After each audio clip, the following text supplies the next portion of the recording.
রান্নার নতুন একটা ভিডিওতে তোমাদের অনেক স্বাগত বন্ধুরা। তো আজকে কিছুটা রুই মাছ রয়েছে, তো সেটা দিয়ে কি রান্না করছি চলো তোমাদের সঙ্গে শেয়ার করি, চলো দেখতে থাকো। তো চলো, এই যে 5 পিস মাছ ছিল আমার, সেটাকে আমি সকালবেলায় ভালো করে ধুয়ে নুন আর লেবুর রস দিয়ে মাখিয়ে রেখে দিয়েছিলাম।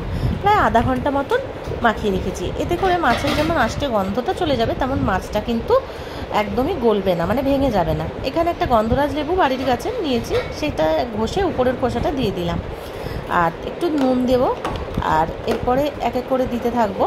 বিশেষ কিছু নয়, এর মধ্যে বেশিটা একটু টক দই দিয়ে নেবো। এখানে প্রায় 100 গ্রাম মতন টক দই রয়েছে। তারপরে দিয়ে দিলাম গোলমরিচের গুঁড়ো, প্রয়োজন তার জন্য বেশি কিছু দেওয়ার প্রয়োজন নেই, বেশি পরিমাণ বুঝে দিতে হবে, না হলে কোনো জিনিসই খেতে ভালো লাগবে না। বেশ করে সুন্দর করে একটা একটা করে মাছ নিয়ে ভালো করে মাখিয়ে রেখে দেবো। এটাকে রেখে দেবো মানে আর একটা জিনিস দিতে হবে, যেটা আমি প্রথমে মাখিয়েছিলাম যখন না, তখন আমি ভুলে গেছিলাম।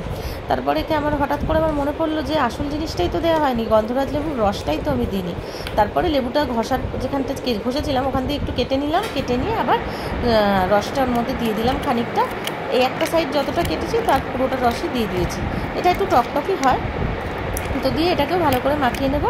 মাখিয়ে নিয়ে আমি এটাকে 1 ঘন্টা মতন ফ্রিজে রেখে দিয়েছিলাম। তারপরে রান্না করার আগে 10 মিনিট আগে বার করে রেখে দিয়েছি। তারপরে এটাকে রান্না করেছি। আর সত্যি কথা বলতে এই রান্নাটা আমি প্রথমবার নয়, আগেরবার যখন করেছিলাম তখন আমি কাতলা মাছ দিয়ে করেছিলাম, আর এবারে রুই মাছ ছিল, ভাবলাম বানিয়ে ফেলি, রোজ একরকম খেতে ভালো লাগে না। তো ম্যারিনেট করে আমি অন্য রান্না তো করবোই, তার সঙ্গে বাড়িতে এরকম তরতাজা গন্ধরাজ পাতা আনতে গেলাম, লেবুর পাতা। তো এখন বৃষ্টি হয়েছে না, পাতাগুলো নতুন নতুন সব হচ্ছে, দারুণ সুন্দর পাতা, দুটোতেই হয়ে যাবে। এই 5 পিস মাছের জন্য আর কত পাতা লাগবে, দুটো জাস্ট ছিঁড়ে নিলাম। দেখেছো কি সুন্দর, আর বৃষ্টি হয়েছে তো পাতাগুলো একদম ধুয়ে পরিষ্কার হয়ে গেছে যেন। না, আর বাড়ির গাছের যে কোনো জিনিসই খুব ভালো লাগে। তো নিয়ে চলে এসেছি। এবার কড়াইয়ে তেল দিয়ে নেবো। আমি সাদা তেলে রান্নাটা করবো। এখানে পেঁয়াজ, আদা, রসুন আর কাঁচা লঙ্কা পেস্ট করা আছে, আর কিছু নেই। এর মধ্যে দিয়ে দিলাম মশলা, পুরোটা লাগবে না, এটা ঘুগনি রান্নাতে দেওয়া হবে, তাই যতটুকুনি লাগবে 5 পিস মাছের জন্য যতটা প্রয়োজন ততটাই দিয়েছি। তারপর অল্প হলুদ দেবো, এই রান্নাটা কিন্তু বেশি হলুদ যাবে না। তো এর মধ্যে দিয়ে দিলাম কাশ্মীরি লঙ্কার গুঁড়ো, যাতে কালারটা খুব সুন্দর আসে। তারপরে একটু নুন দেবো, কারণ ম্যারিনেট করার সময় নুন তো আমি দিয়েছি।